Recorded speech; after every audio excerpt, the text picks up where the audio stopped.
Assalamualaikum anak-anak.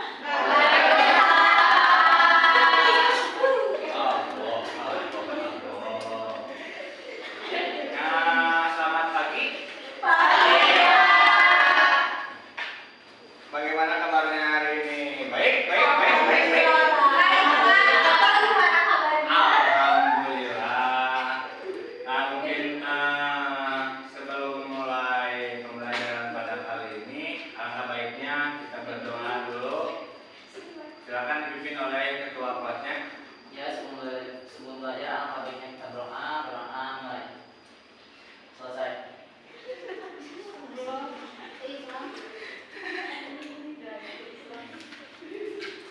Baik, pada pertemuan kali ini apakah ada yang tidak hadir? Berapa orang? Siapa? Oh, kemana dia? Itu sakit Pak, Ipari sakit, Madama izin Pak. Ada yang minta maaf katanya.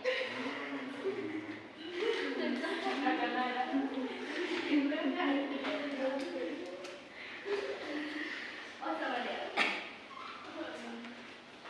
Ada yang masih ingat pembelajaran materi yang kemarin, minggu kemarin? Mitigasi bencana. Apa mitigasi bencana kemarin? Penanggulangan. Nah, mungkin untuk materi pada kali ini kita membahas tentang persebaran keragaman budaya yang ada di Indonesia. Ada yang tahu apa itu persebaran? Ini Pak. Gak tahu Pak, gak tahu. Sobat tahu. Gak.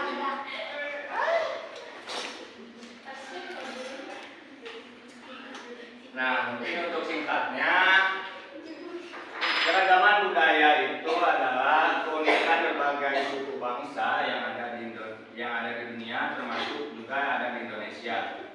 Keragaman budaya dapat juga diartikan sebagai kondisi masyarakat dari berbagai macam suku bangsa, budaya, dan bahasa yang memberikan banyak manfaat bagi bangsanya. Jadi keragaman budaya itu bisa disebut juga sebagai ikonik ataupun ciri dari sebuah negara atau wilayah atau daerah juga. Nah, terus di sini ada pengaruh dari faktor geografis terhadap keragaman budaya yang ada di Indonesia. Dapat diketahui mungkin ya, faktor fisik yang mempengaruhi keragaman budaya di Indonesia itu dapat kita ketahui juga karena dilihat dari letak geografisnya, Indonesia ini diapit oleh dua benua, yaitu benua Asia dan benua Australia. Kemudian juga diapit oleh dua samudra, yaitu Samudra Hindia dan Samudra Pasifik. Terus kondisi tersebut juga membuat bangsa lain banyak melewati Selat Malaka untuk jalur perdagangan, sehingga terjadi pertukaran budaya dengan bangsa asing. Nah, jadi ketika faktor geografis ini mempengaruhi terhadap persebaran keragaman budaya yang ada di Indonesia itu, dulu juga awalnya itu dari perdagangan, mulai dari ada yang dari bangsa India, terus Arab, banyak gitu, dari Eropa juga, yang menyebabkan di Indonesia itu menjadi beragam, mulai dari budaya dan juga bahasanya bisa campur. Terus poin yang selanjutnya, contoh keberagaman budaya lokal di masyarakat setempat. Nah, yang pertama itu ada keberagaman suku bangsa. Dapat diketahui juga, suku bangsa Jawa merupakan komunitas terbesar pada penduduk yang ada di Indonesia. Diikuti dengan suku bangsa Sunda, Madura, Minangkabau, Bugis, Batak, Bali, Ambon, Dayak, dan masih banyak lagi. Dan dominasi mungkinnya kenapa suku Jawa ada di pertama, banyak mendominasi mulai dari apa ya, perkumpulan ataupun apa, not dari ibu kota dari Indonesia ini berada di Pulau Jawa. Yang kedua ada keberagaman bahasa. Di Indonesia ada sekitar 250 bahasa dan dialek yang dikelompokkan berdasarkan kelompok suku bangsa yang hidup tersebar di Nusantara. Bahasa lokal atau bahasa daerah yang utama di Indonesia antara lain bahasa Aceh, Batak, Betawi, Jawa, Sasak, Dayak, Minahasa, Toraja, Bugis, Ambon, Irian, dan bahasa-bahasa daerah yang lainnya. Di antara bahasa-bahasa daerah tersebut terdapat ragam dialek yang berbeda-beda. Bahasa nasional di Indonesia diperkenalkan secara resmi sejak kemerdekaan Indonesia dan diberi nama Bahasa Indonesia. Struktur dari bahasa Indonesia merupakan bahasa Melayu yang diperkaya oleh bahasa-bahasa daerah di Nusantara. Terus poin yang selanjutnya ini keberagaman agama. Nah, mungkin untuk keberagaman agama ini di Indonesia diakui ada 6 agama. Yang pertama itu ada Islam sebagai agama mayoritas. Terus ada Kristen, Katolik, Hindu, Buddha, dan Konghucu. Terus poin yang keempat ada keberagaman kesenian. Setiap suku bangsa di Indonesia memiliki kesenian dan kebudayaan yang berbeda.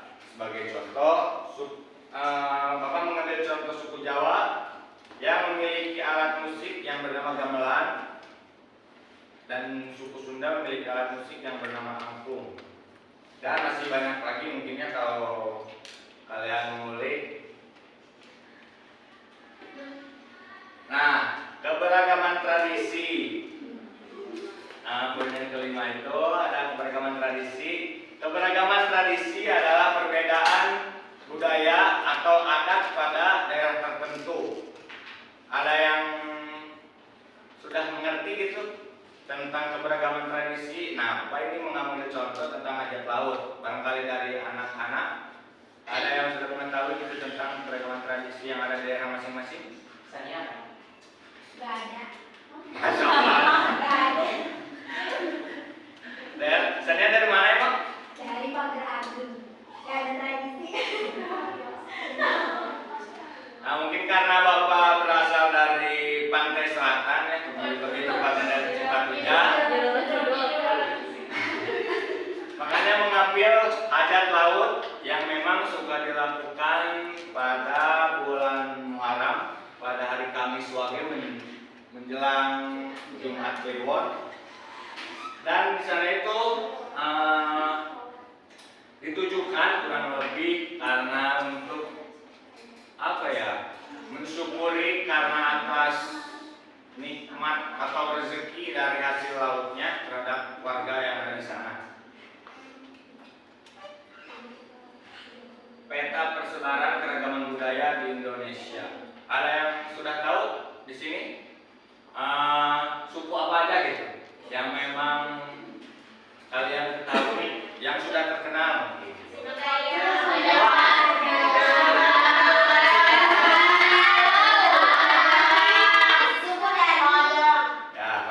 Masih banyak.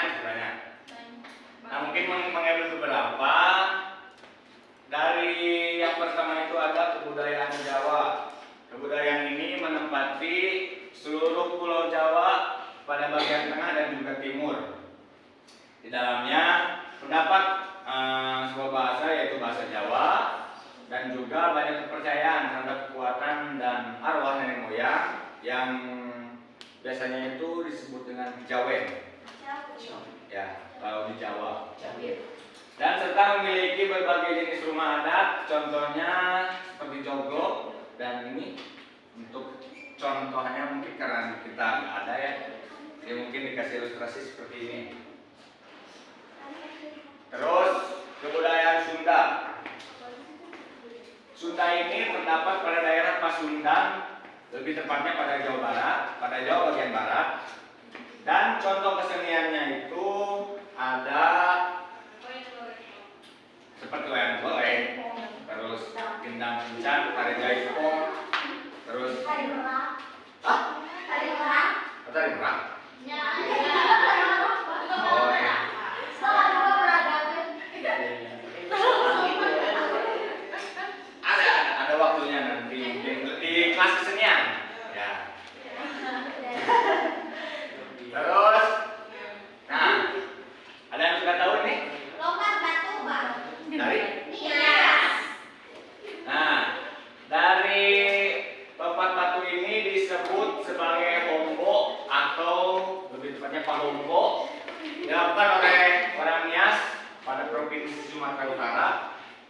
Tradisi ini dilakukan oleh laki-laki, khususnya yang dilakukan oleh laki-laki. Ada yang sudah tahu? Tahu, Pak. Kenapa? Itu teh ini Pak untuk menilai kedewasaan seorang laki-laki. Jadi kalau si laki-laki udah bisa ngelompatin berarti udah dewasa. Ya. Katanya Pak gitu teh. Nah, lompat batu ini dengan batu ukuran kurang lebih 2 meter ya. Nah, dikhususkan untuk laki-laki dan ditujukan ketika laki-laki tersebut bisa melompati batu ini, maka ditandai bahwa laki-laki tersebut dikatakan dewasa sebagai secara fisik. Tuh. Ini ada suku Dayak, kebudayaan Dayak.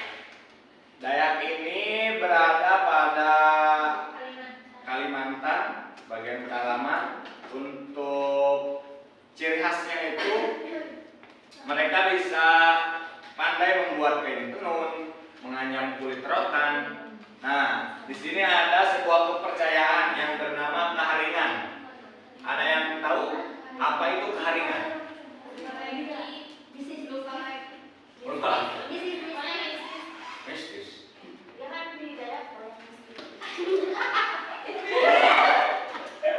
Baik. Untuk keharingan tersebut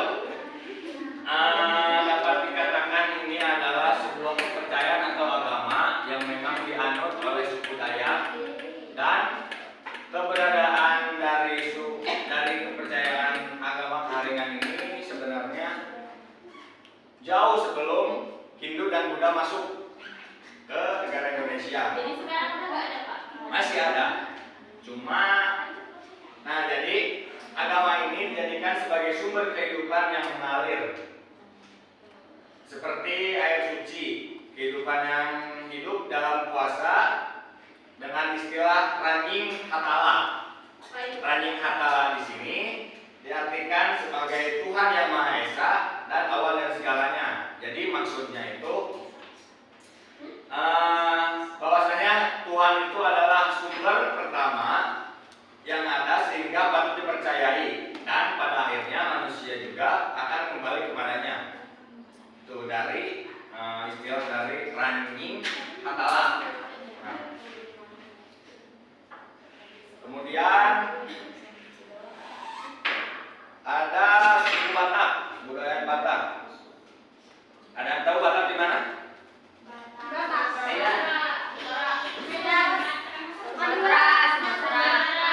Kalimantan, Sumatera.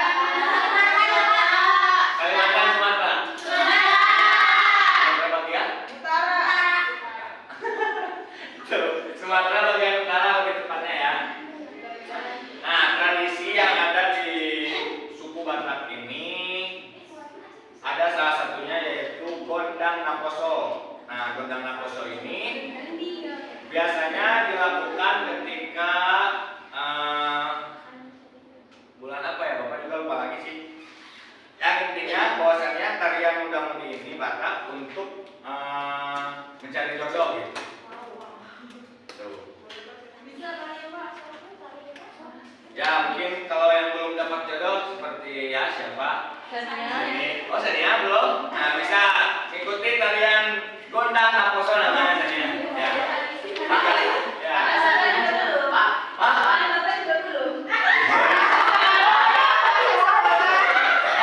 Kata Sania tadi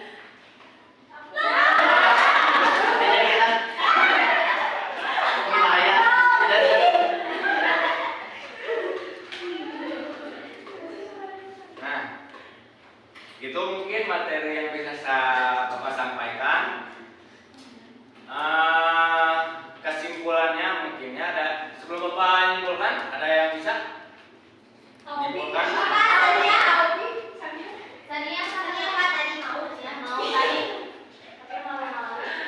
Oke, sedikit ya kesimpulannya dari materi keberagaman persebaran budaya yang ada di Indonesia ini.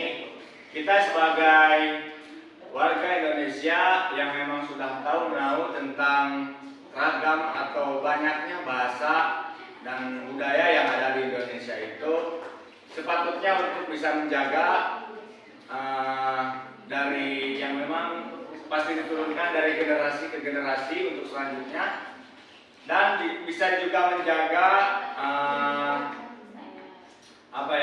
budaya yang memang sudah nenek moyang kita kembangkan dari dulu, dari budaya asing yang datang atau masuk.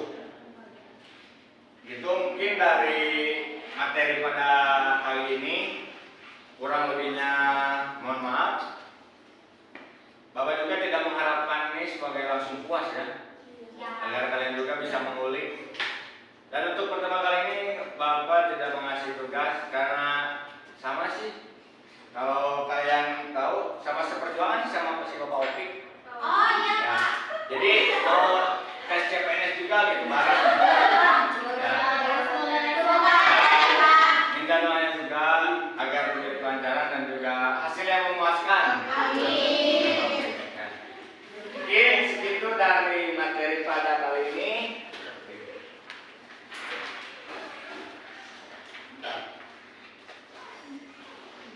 Ada